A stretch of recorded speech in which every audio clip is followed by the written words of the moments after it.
Hello and welcome to Africa Beyond Borders. I'm your host, Saraya Mentor. On this show, we get to chat to amazing Africans who've traveled beyond their home countries. It is all about celebrating culture and identity. Today's guest, celebrating culture and especially identity, we are joined by Sabrina Elouardi, an amazing writer who mixes Amsterdam and fantasy writing and helps others share their identity, their faith, and their culture. We are joined by Sabrina. Hi, Sabrina. Hello, hello. Happy Monday, everybody. Happy Monday. Oh my gosh. So you're in Netherlands. I'm all the way here in Namibia. I just want to ask you because I'm so curious about the weather. Firstly, how has it been like for you? Yeah, I think with the Dutch, it's always a debate about how the weather is, but we're seeing little glimpses of spring here in Amsterdam, and spring is Amsterdam season to shine in the Netherlands season as well, because it's tulip season. So I'm feeling very good about it, Soraya, believe it or not. I'm so happy you're experiencing spring because we're going straight into winter. And I don't think I ever, well, saw like tulips in real life. So that is beautiful. And I'm happy you get to experience that. That being said, let's get into exploring you as a culture and identity all the way born and raised from Morocco. I'd love to hear what your childhood was like. Yeah, absolutely. So, yeah, it's a really, really good question. Childhood, I think, for me was an interesting mix of cultures because I was born in the US to two lovely Moroccan parents. And a lot of the time, we would kind of try to juggle, how to blend the American identity with the Moroccan one as well. So I remember fondly, going to school Monday through Friday, having like these American lunches, and then my mom would prepare couscous or suksou, a traditional Moroccan dish, on Fridays, and I would be like, "Wow, I've been just having sandwiches all week, and I can have all these grains and vegetables and interesting spices and sauces as well." So a lot of my childhood was really characterized by kind of that balancing act, if you will. How do you honor your tradition while also getting used to a new place as well? Firstly, I think I love couscous, by the way, and I know your mom makes it better than I do, so amazing to her. And sorry about the sandwiches and just constantly having that, but I love the fact that you're coming from a balanced background. What was it like fitting in with like other American kids and being Moroccan yourself? Yeah, it's a good question. And truth be told, I think when you're kind of this third culture kid, so you have kind of the traditional roots, the more westernized roots, and then you're somewhere in the middle trying to figure it out. You're always kind of um, code switching, if you will, to really find where you fit and how you can express yourself as well. So growing up, it was quite easy to adjust to American culture because it's super prevalent, right? But I always found myself like trying to translate or really just figure out how to bring certain experiences to the other kids around me. Like taking your shoes off when you enter the house is quite common. Listening to a specific type of music as opposed to kind of like what was trending with the iPods, for example. So yeah, growing up, it was really, really interesting. I found there were moments where I was able to really um, yeah, just really be able to fit in and vibe and understand kind of the cultural dynamics at hand. And then there were other moments where, yeah, I was like, wow, how do I even express this feeling or this sentiment or this thing I'm consuming to the people around me? So yeah, it was a still the balancing act. And even to this day, subhanAllah, like I'm still juggling it as well. 27 years later. Yeah. Firstly, 27 years later and still juggling your culture, I think it's beautiful what you're doing. I think it makes you unique. Personally, I'm just like, how is she doing this? She's so cool, and I can't believe I'm talking to you. But I'll try to compose myself right now. So, just growing up in America, what decided or what was the factor that led you to going to Amsterdam? Yeah, absolutely. On paper, I always tell people work, which is true. I was studying in Europe. I got an offer to come to the Netherlands during COVID, and so I jumped on it. But I think, truth be told, from a more philosophical perspective, it was really just trying to break out of the American bubble, but also get to learn and understand the way different cultures interact and the way other third culture kids like me interact, right? The U.S. is a beautiful country. I know that's like super controversial to say during this political climate, but it really is a melting pot of different cultures. But they all kind of circle around this kind of American identity of how you live your life and how you conduct yourself. And I really wanted to explore, different cultures. Like in Morocco, we have a famous traveler. His name is Ibn Battuta. He left Morocco in like the 15th or 16th century, and he literally traveled the world without a reference point. And decades later, like a lot of us Moroccans, we really try to embody his legacy. And so there's a running joke in our community that if you're traveling a lot and if you're trying to get to know other cultures and other truths, you're a lot like Ibn Battuta. So for me, the more deeper answer to your question is I really wanted to channel that energy, force myself to be in environments where, there might not be a lot of Moroccans, or there are Moroccans with a different approach to mine, where I can meet people like you from Namibia, people all across our African diaspora, and even beyond that. And Europe, I feel like, is a really interesting gateway because you encounter all of these and more, all at the same time. So I really wanted to explore who I was in that kind of more pure multicultural context, if that makes sense. No, that makes absolute sense. And I think it's so beautiful that you didn't kind of run away into one type of culture, but you splashed into a diverse group of culture people. And like you said, Europe is known for having so many diverse cultures, and that's absolutely beautiful that you did that. Just before we go on a break, I'd love to know what are quirky traits that Muslims have in their houses or even in their culture. Like, for example, my mom is known as a Kwekwe. That's the language they speak, and they're known as Nama people. And we're kind of known for drinking a lot of tea, regardless of how hot it is or how cold it is. We're tea people. What do you guys have?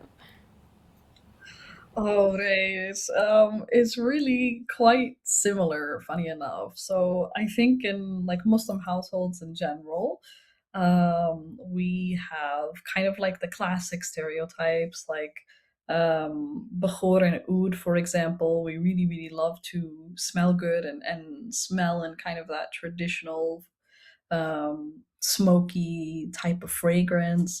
We drink a lot of tea as well. I don't think this is necessarily a fully Muslim stereotype, but in Morocco, we will drink mint tea at like 40, 50 degree weather.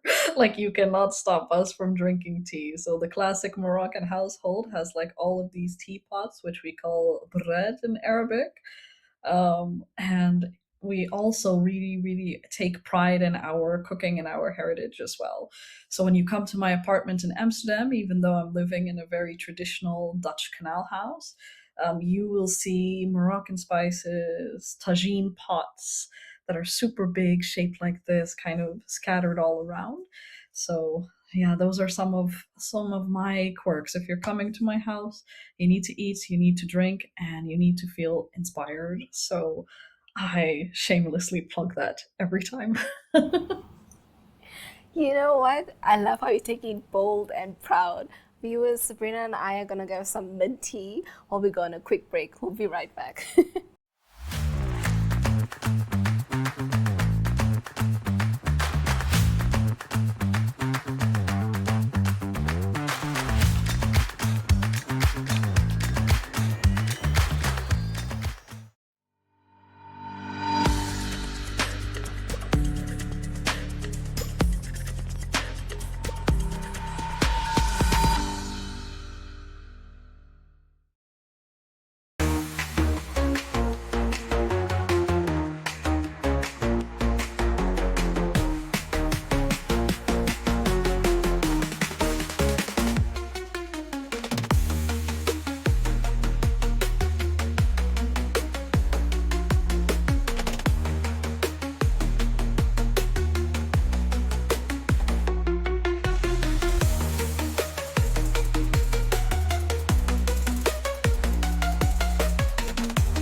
Three, two, one.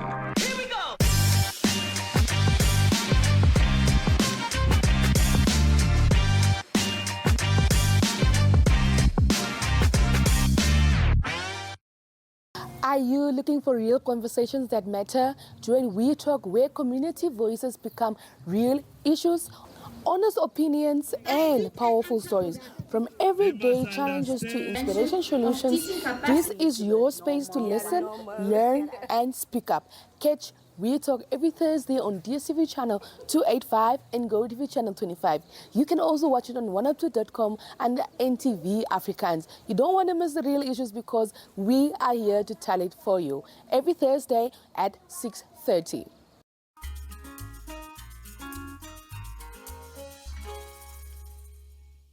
Mornings just got better, Namibia. From the latest headlines to the hottest trends, we're bringing you the conversations that matter.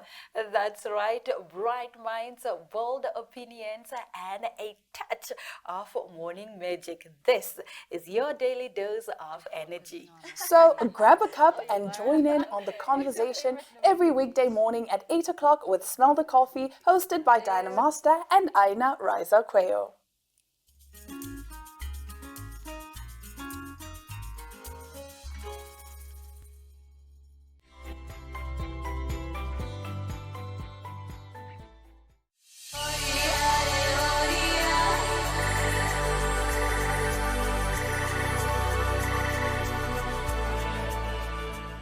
Hello and welcome back to Africa Beyond Borders. You're still with me, Saraya Mentor. On this show, we get to chat to amazing Africans who've traveled beyond their home countries. We celebrate culture and identity. Still with us is Sabrina Elouardi, who's a Moroccan here to share her adventures from USA and moving to Amsterdam. Hi Sabrina again. Would love to tap into just your journey going to Amsterdam. Could you take me through, please, as someone who's never even been to Amsterdam, just the first 24 hours of going there for your first time? What was that like?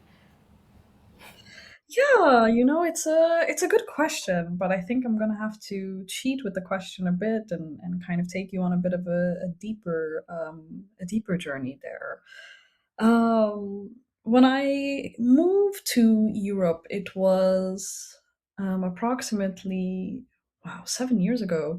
Actually, now that I think about it, during COVID and prior to COVID, I kind of had this travel bug, where you could kind of pretty much throw me in any country and I would challenge myself to adapt. So prior to moving to the Netherlands, I had been all over on both coasts of the US, to Mexico, to Canada, to deep in the heart of China, and kind of back to Spain and Italy and other pockets of Europe and Latin America as well.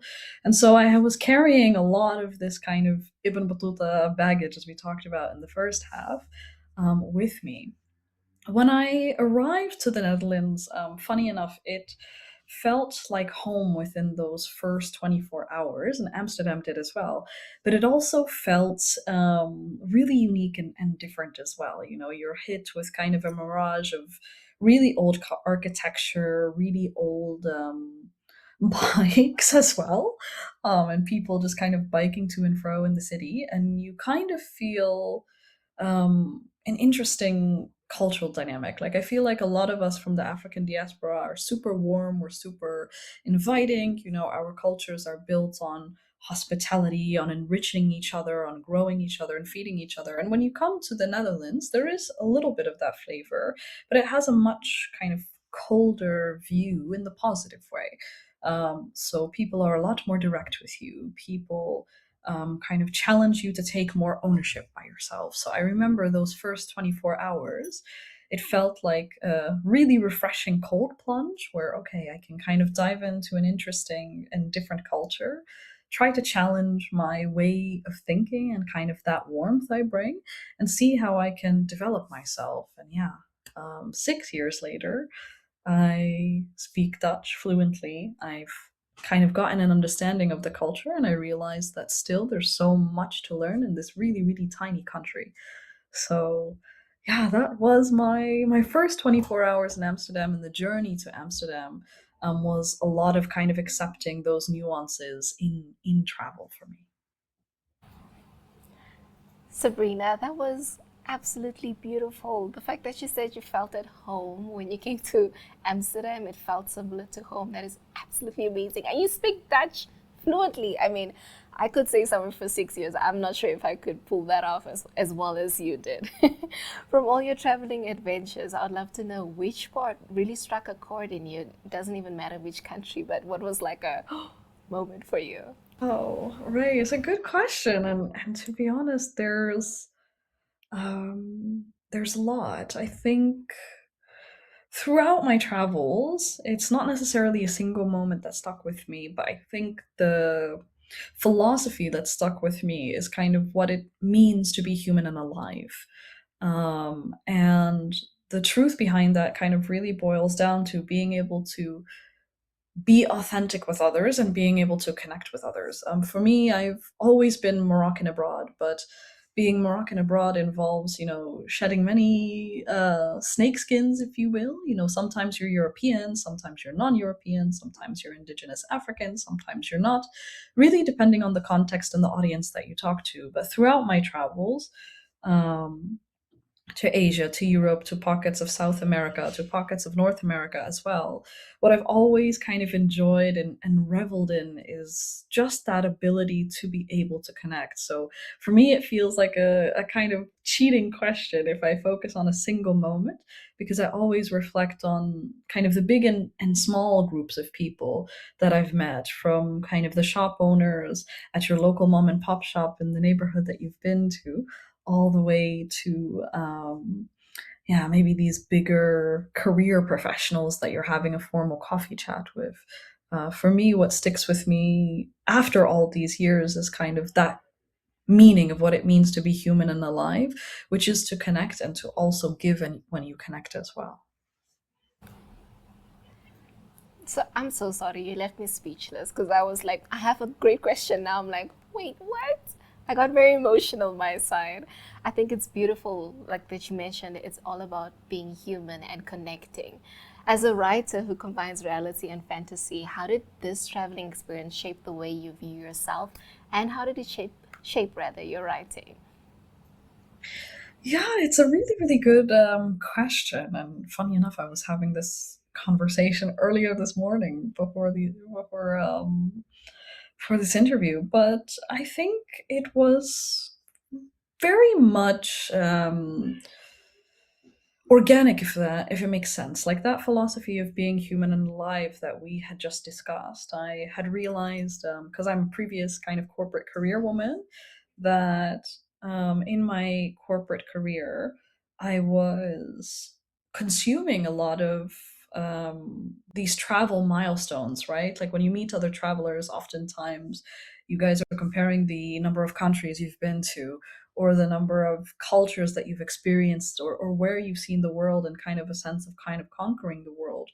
But rarely do we come together and we discuss kind of what ways of life are the most meaningful and the most fruitful versus not.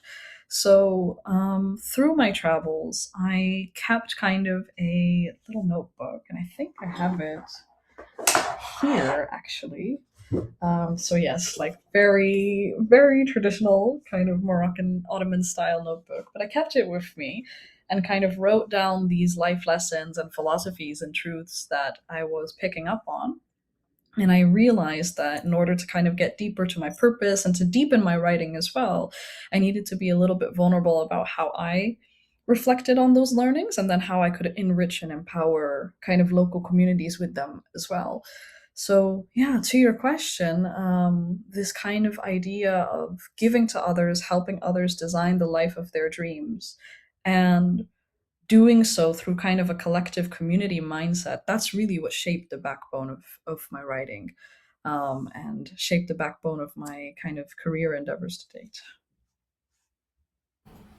I just want to say, firstly, your notebook looks like an ancient golden book that was found from I don't know what time, but it looks so valuable and so beautiful. The fact that that's just like a notebook for you, wow, I love that.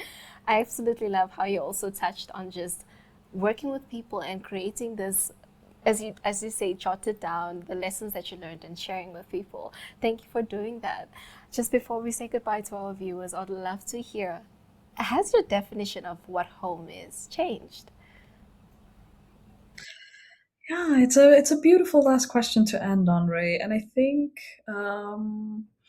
yes and no. So home for me will always be kind of the places where I grew up and evolved into the person I am today. So for me, Boston in the US, that's the community that raised me. Rabat, Morocco is also the community that shaped me. But now I think beyond that initial definition of home, home is also the place where you feel safe and where you feel inspired and where you are being built slowly but surely. And so, no matter the country that I go to, I will always find kind of a semblance of home there because I believe home is the place that builds you. And that is a pursuit in life that never stops. Home is the place that built you. Sabrina, thank you so much for your time and sharing your stories and adventures. We as Africa Beyond Borders are so happy to follow your journey into traveling, into exploring you as a writer. So we thank you so much for your time. Thank you as well, Ray. The pleasure was mine, and I'm sending my love to everybody watching from home. To all our viewers watching, thank you for joining us here on Africa Beyond Borders. Join us again every Monday at 8:30 p.m. on DSTV, channel 285, GoTV, channel 25, and you can stream every episode like this on oneup2.com. We'll see you next week, Monday.